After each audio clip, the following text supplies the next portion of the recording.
Today we're going to have a little look at the Drizzle stitch, which is a really cute 3D stitch.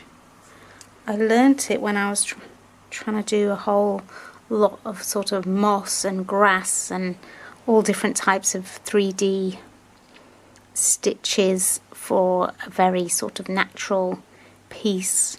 And then, to be honest, I haven't used it that much, so I've just reminded myself how to do it. It's not too difficult. It might seem quite tricky, but it's not actually too difficult once you get the hang of it. So come up anywhere on your cloth. Then you're actually going to unthread your needle. I'm using 2 strands. You can use quite a few strands, or you can actually use sort of thicker threads and see what they look like. It's about experimenting, especially when you're doing 3D things. So then you put your needle close to where you came up originally, with the head at the top.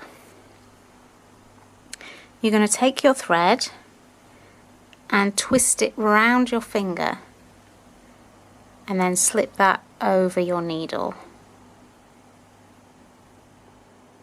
Just going to stand my needle up a bit there. So I'm going to try and do that really slowly because I don't know if I can describe it exactly. So twist it round your finger so you've got it a loop and it's crossed over. Then slip that onto your needle. Bring it down. Pull it reasonably tight. You don't want it really baggy. And then you're just going to repeat and keep going for as long as you want. The taller it gets, the more sort of twisty it will be, and also will tend to sort of flop over once it gets really tall. Think of it as sort of a tall French knot type of knot. Looks great when you're doing stump work, which is 3D embroidery or raised embroidery.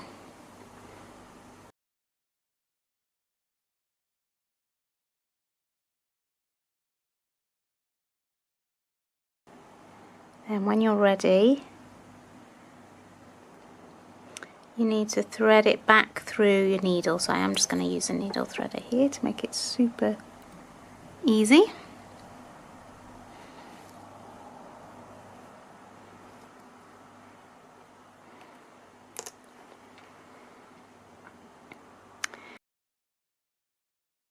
Then to secure the stitch, you're going to hold this is the stitch, in place and gently pull the needle through. So the tail will go down through all the little loops that you've made.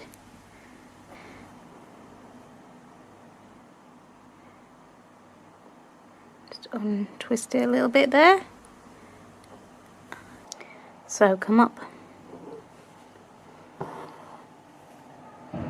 Come out of your needle,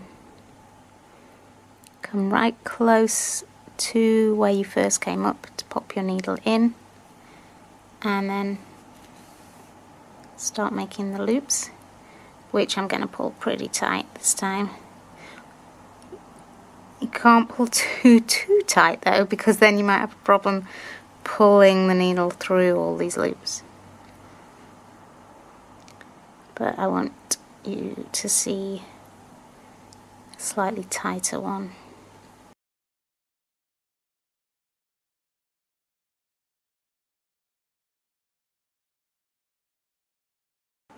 Let's see if we can make a nice long one.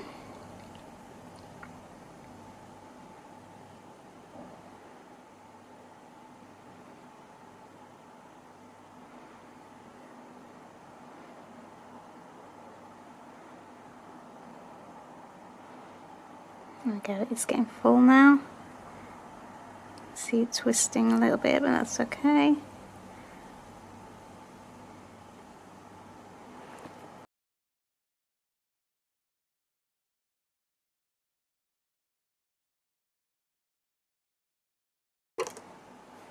Right, so we're going to hold it down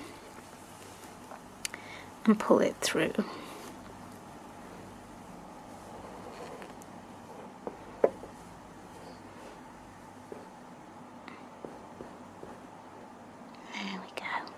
There we go, that's better.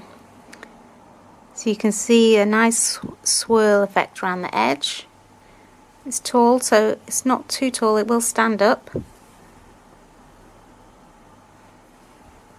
There we go.